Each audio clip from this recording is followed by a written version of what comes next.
बिस्मिल्लाहिर्रहमानिर्रहीम। अस्सलाम वालेकुम। माह मुहर्रम का आगाज़ हो रहा है और मुहर्रम में करबला के सबसे नन्हे शहीद असग़र बेशीर की याद में जगह जगह पे दूध की सबीलें लगाई जाती हैं। तो आज की वीडियो में मैं आपके साथ सबील के दूध को बनाने का तरीका शेयर करूँगी। मेरी मदर के यहाँ ये 30-32 साल से सबील लगाई जा रही है और काफ़ी बड़े पैमाने पे लगाई जाती है, तो वहाँ पे ये दूध इसी तरह से बनाया जाता है। तो मैंने सोचा मैं आपके साथ भी इसका तरीका शेयर करूँ, क्योंकि हम सबकी कोशिश होती है कि हम अच्छे से अच्छा, ज़्यादा से ज़्यादा गाढ़ा और जायका करके सबील का दूध बनाएँ, क्योंकि ये करबला के उस नन्हे शहीद की याद में बनाया जाता है जिसको 3 दिन का प्यासा शहीद कर दिया गया, तिश्ना दिलों में से बरछा तीर मारा गया और दूध तो दूध पानी की एक बूंद तक ना दिखी। तो करबला की तमाम अज़ीम कुर्बानियाँ, तमाम करबला वाला तो इमाम हुसैन आली मकाम से लेकर हर कुर्बानी को याद किया जाता है मुहर्रम में, और उनके नाम की जो भी नज़र न्याज़ें दी जाती हैं, हम सबकी कोशिश होती है कि इसे इंतहाई अक़ीदत, मोहब्बत, एहतराम के साथ अच्छे से अच्छा करके बनाएँ। तो वीडियो आज की पसंद आए तो लाइक ज़रूर कर लीजिएगा, चैनल को जी चाहे तो सब्सक्राइब कर दीजिएगा। तो शुरू करते हैं सबील के दूध को बनाना। तो इसके लिए क्या-क्या चीज़ें चाहिए हमें, यहाँ पे मेरे पास है कुछ चीज़ें जिसमें तुख्मे बालंगू है 2 चम्मच, मैंने 1 घंटा पहले ही इसको भिगो के रख लिया था ताकि ये फूल जाए। और यहाँ पे इसके अलावा मेरे पास इलायची है 10-12 दाने इलायची के, इनको भी मैंने भिगो के रख दिया था। और ये बादाम है, ये भी 1 घंटा पहले से भिगोए हुए हैं। पिस्ते भी भिगो के रख लिए थे मैंने, और ये नारियल के कटे हुए पीसेस हैं, ये भी भिगो के रख लिए थे मैंने, ये सारी चीज़ें। यहाँ पे मेरे पास है कस्टर्ड पाउडर, और ये मुझे वनीला मिला है। मैं पिंक लेना चाहती थी, स्ट्रॉबेरी फ्लेवर, लेकिन वो मिल नहीं रहा था कहीं से, तो इसमें वनीला ही हम डालेंगे, लेकिन कलर पिंक हो जाएगा। तो आगे चल के बताऊँगी कि किस तरह से, अगर स्ट्रॉबेरी फ्लेवर अवेलेबल नहीं हो रहा तो आप उसको डाल सकते हैं। तो दूध यहाँ पे मैंने 2 से 2.5 लीटर के दरमियान दूध है ये मेरे पास, और इसमें से 2 से 3 कप दूध अलग बर्तन में निकाल लेंगे। इससे हमने कस्टर्ड तैयार करना है, और ये बाकी दूध मैं दोबारा से फ्रीज़र में रख दूँगी ताकि अच्छी तरह से ये ठंडा हो जाए। तो यहाँ पे हाफ़ कप पानी में 3 चम्मच भर के मैं कस्टर्ड के डालूँगी, कस्टर्ड पाउडर के। तो अगर आप 3 किलो दूध ले रही हैं तो आप पूरा साशे उसमें डाल लीजिए, तो इसी हिसाब से आप क्वांटिटी बढ़ाते जाइए। इसमें क्योंकि कस्टर्ड के साथ ये दूध काफ़ी गाढ़ा करना है हमने, तो उसी हिसाब से आपने दूध और कस्टर्ड की क्वांटिटी रखनी है। तो इधर जो कस्टर्ड के लिए दूध लिया है मैंने, इसे चूल्हे पे रख दिया है, गर्म हो चुका है। इसमें चीनी डाल लेंगे, हाफ़ कप से कुछ ज़्यादा ही मैंने ये चीनी डाली है, क्योंकि यही चीनी है जो दूध में ही चलेगी, दूध में अलग से मैं चीनी नहीं डालूँगी। और इसी में जो चीनी पक जाएगी यही शामिल होगी, क्योंकि दूध जो चीनी हम दूध में डालते हैं उससे फिर दूध पतला सा हो जाता है, इसलिए हमने कस्टर्ड में ही चीनी डाल लेनी है। तो यहाँ पे ये गर्म हो चुका है, तो अब इसमें हम डाल लेते हैं कस्टर्ड का पाउडर, जो मिक्सर हमने तैयार किया था।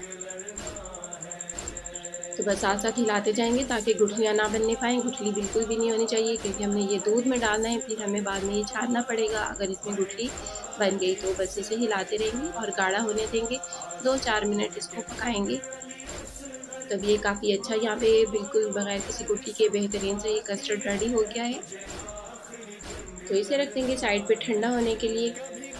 और अब यहाँ पे एक बार फिर मैंने 1.5 कप के बराबर यहाँ पे दूध ले लिया है एक छोटे पतीले में। इसमें हमने इलायची बॉयल करनी है। तो ये इलायचियाँ जो मैंने यहाँ पे भिगो के रखी हुई थी, ये पानी से, ये इसमें इलायचियों को पानी में इस तरह से मसल के अच्छी तरह से, क्योंकि फूली हुई हैं, नरम हो चुकी हैं भिगोने के बाद, तो ये इस तरह मसल के हम इसमें डाल देंगे। पानी समेत ही मैंने इसको डाला है, क्योंकि पानी में भी इसकी खुशबू जो है शामिल हो चुकी है, तो उसको हम ज़ाया नहीं करेंगे। इसे अच्छी तरह से यहाँ पे हमने बॉयल करना है, और जब तक वो बॉयल होता है लो फ्लेम पे, हम यहाँ पे जो हमारे पास ड्राई फ्रूट्स हैं इनको बारीक कट कर लेते हैं। तो इन ड्राई फ्रूट्स को हम बारीक कट कर लेते हैं, और अगर आप चाहें तो इनका पेस्ट बना के भी इनको शामिल कर सकते हैं, लेकिन बारीक कटे हुए जब दूध पीते हुए मुँह में आते हैं तो काफ़ी अच्छे लगते हैं। लेकिन ये आपकी चॉइस है कि आप इसे साबित रख के छोटा काट के दूध में डालना चाहते हैं, या इनका पेस्ट बना के। और इधर इलायची वाला दूध काफ़ी ज़्यादा बॉयल हो चुका हुआ है, तो यहाँ पे चूल्हा बंद कर देते हैं, और इसको मैंने ठंडा करके अब यहाँ पे इसको ब्लेंडर में डाल लेंगे, इलायची वाले दूध को इलायचियों समेत। इलायचियों समेत ही मैंने इसे डाला है। इलायचियों को हमने क्योंकि ब्लेंडर जग में पीसना है, तो बर्तन में थोड़ा-सा और दूध डाल के फिर मैंने उसे खंगाल कर इसमें वापस डाल दिया है और साथ ही यहाँ पे अब मैं बादाम भी शामिल कर लूँगी। तो भिगो के जो बादाम रखे हुए थे उनमें से हाफ़ मैंने कट कर लिए हैं और बाकी जो हाफ़ बचाए हैं वो यहाँ पे दूध के साथ हम पीस लेंगे।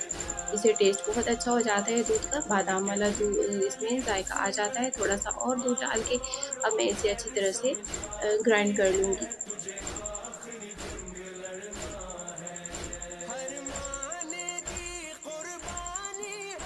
तो यहाँ पे ये ग्राइंड हो चुका है। अब इसे छान लेंगे ताकि इलायचियों के जो छिलके हैं और वो अलग से निकल जाएँ और पीते हुए वो क्योंकि दूध पीते हुए जब मुँह में आएँगे तो अच्छे नहीं लगेंगे, इसलिए इसे हमने छान लेना है।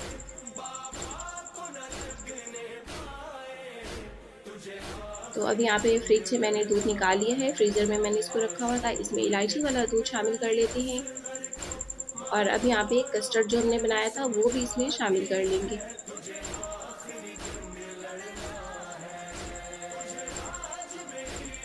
अच्छी तरह से मिक्स कर लेंगे।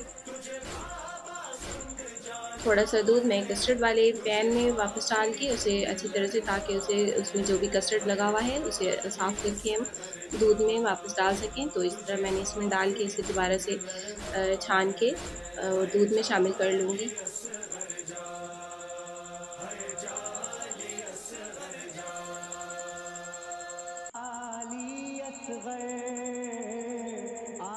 तो अब इसमें डाल लेते हैं चीज़ें जो हमने भिगो के रखी हुई थी। तो यहाँ सबसे पहले मैं इसमें तुफ़्मे बालंगू डालूँगी जिसको भिगो के मैंने रखा है और 2 चम्मच अभी यहाँ पे डाल रही हूँ, इसे मिक्स कर लेते हैं। ये काफ़ी ठंडक पैदा करता है, गर्मी दूर करता है क्योंकि गर्मी का मुहर्रम है तो ऐसी ठंडी चीज़ें ज़रूर शरबत दूध में डाली जाती हैं। तो इसमें 1 चम्मच भर के मैंने और भी डाल दिया है। यहाँ पे मैं रूह अफ़ज़ा फ्लेवर डालूँगी, रूह अफ़ज़ा एसेंस। तो आप अगर बहुत ज़्यादा क्वांटिटी में बना रहे हैं तो आप रूह अफ़ज़ा एसेंस डाल लीजिए और साथ ही रेड फूड कलर। लेकिन अभी यहाँ पे मैं जाम शीरी भी इसमें शामिल कर रही हूँ। तो अफ़ज़ा का अपना टेस्ट है और जाम शीरी का अपना टेस्ट है, तो ये बहुत ही अच्छा टेस्ट हो जाएगा दूध का इन दोनों से को मिलाकर। तो अच्छी तरह से इसमें जाम शीरी जितना आपको कलर चाहिए पिंक आप उसी हिसाब से डालते जाइए। तो जाम शीरी मैंने तकरीबन यहाँ पे हाफ़ कप इसमें डाला है, अच्छी तरह से मिक्स कर लेंगे और अब यहाँ पे कटा हुआ नारियल डाल लिया है मैंने, पिस्ते बादाम डाल लिए हैं कटे हुए और इसे अच्छी तरह से मिक्स कर लेते हैं।